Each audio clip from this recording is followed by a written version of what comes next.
ജനാധിപത്യത്തിന്റെയും മതനിരപേക്ഷതയുടെയും ഇന്ത്യയിൽ വർഗീയത വിളമ്പുന്ന പ്രധാനമന്ത്രി നരേന്ദ്രമോദിയുടെ പതനത്തിന്റെ കൗണ്ട്ഡൗൺ ഇന്ന് ആരംഭിക്കുകയാണ്.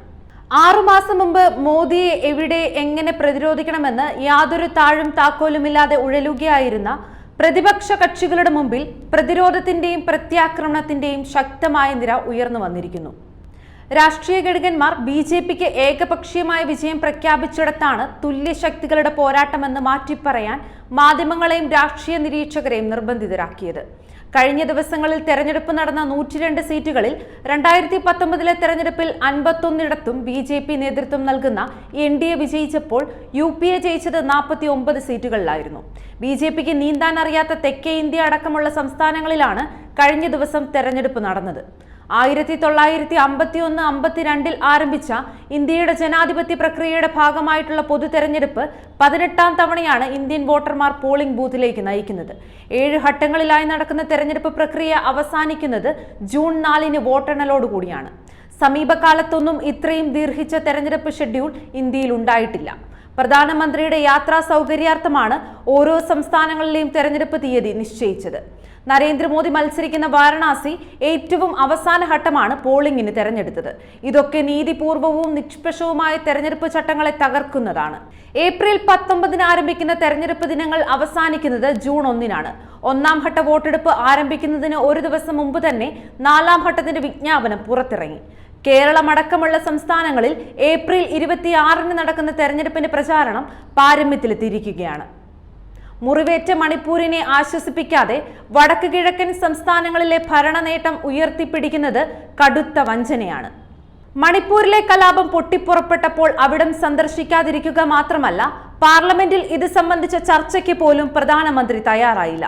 മണിപ്പൂരിന്റെ മനോവ്യതയും ശാരീരിക പീഡയും എല്ലാ വടക്ക് കിഴക്കൻ സംസ്ഥാനങ്ങളെയും ബാധിക്കും.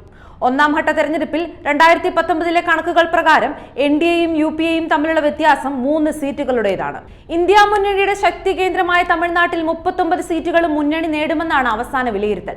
2ാം ഘട്ടത്തിൽ തെരഞ്ഞെടുപ്പ് നടക്കുന്ന കേരളത്തിലെ മുഴുവൻ സീറ്റുകളിലും യു.ഡി.എഫിന് വൻ വിജയ പ്രതീക്ഷയാണുള്ളത്.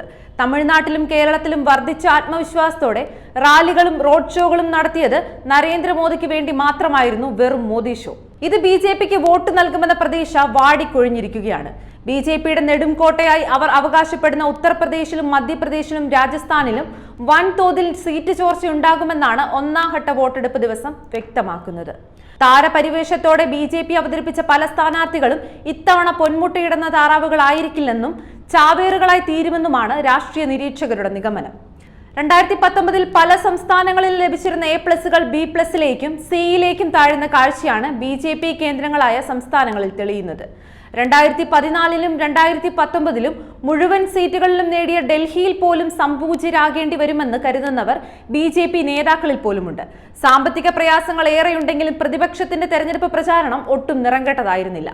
പണത്തിന്റെ അന്തമില്ലാത്ത ഒഴുക്ക് ബി.ജെ.പി നേതാക്കളെയും പ്രവർത്തകരെയും അലസന്മാരും ആഡംബരപ്രിയരുമാക്കിയിരിക്കുകയാണ്. മത്സരിക്കാതെ കീശ നിറയ്ക്കാനുള്ള വക കേന്ദ്ര നേതൃത്വം നൽകിയതുകൊണ്ട് കേരളത്തിൽ മാത്രമല്ല മറ്റ് സംസ്ഥാനങ്ങളിലും പാർട്ടിയിലും ഉൾപോരിനും കുതികാൽവെട്ടിനും ഒട്ടും കുറവില്ല. ആഭ്യന്തര വഴക്കിന്റെ മുഴക്കം ഏറെ പൊങ്ങുന്നത് കർണാടകയിലാണ്. കഴിഞ്ഞ തവണ 2 സീറ്റുകൾ മാത്രം നഷ്ടമായിരുന്ന ബി.ജെ.പി ഇത്തവണ മുഴുവൻ സീറ്റുകൾ തോറ്റാലും അത്ഭുതപ്പെടാനില്ല. ദക്ഷിണേന്ത്യയിൽ ആദ്യം വിരിഞ്ഞ താമരയുടെ അവസാനത്തെ തെരഞ്ഞെടുപ്പായിരിക്കും ഇതെന്ന് ബി.ജെ.പിയിലെ വിവിധ ഗ്രൂപ്പുകൾ ഒരേ സ്വരത്തിൽ പറയുന്നു. കർണാടകയിലെ കോൺഗ്രസ് സർക്കാരിനെ വീഴ്ത്താൻ പഠിച്ച പണി 18 പയറ്റിയിട്ടും ഒരു നേട്ടവും ഉണ്ടാക്കാൻ ബി.ജെ.പിക്ക് സാധിച്ചിട്ടില്ല. തമിഴ്നാടിന് പിന്നാലെ കേരളവും കർണാടകയും തെലങ്കാനയും പോളിംഗ് ബൂത്തിലെത്തുമ്പോൾ ദക്ഷിണേന്ത്യയിൽ നിന്ന് ബി.ജെ.പി തുടച്ചു നീക്കപ്പെടും. അത് മോദി മുക്ത ഭാരതത്തിന്റെ കൊടിയേറ്റമായിരിക്കും. ഈ ഗതികേട് കൊണ്ട് തന്നെയാണ് ചവിട്ടിപ്പുറത്താക്കിയ ചന്ദ്രബാബു നായിഡുവിനെ കൈപിടിച്ച് വീണ്ടും എൻ.ഡി.എയിലേക്ക് ആനയിക്കേണ്ടി വന്നത്.